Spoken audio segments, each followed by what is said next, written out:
Hello guys, welcome back. So, if your Bluetooth speaker is not connecting to your phone, it can be really frustrating, especially when you're ready to play music, but the devices just won't pair. Sometimes the speaker shows up but won't connect, or connects briefly and then disconnects again.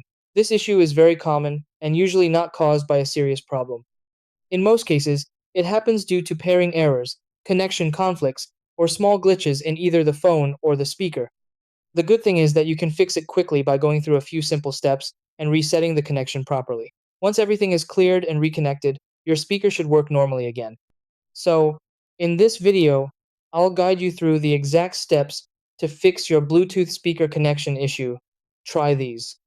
1. Turn on Bluetooth on your phone and make sure it is visible. 2. Turn off the speaker and turn it back on to reset pairing mode. 3.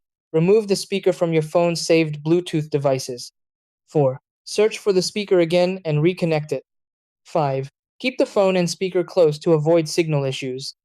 6. Test audio to confirm the connection is working properly.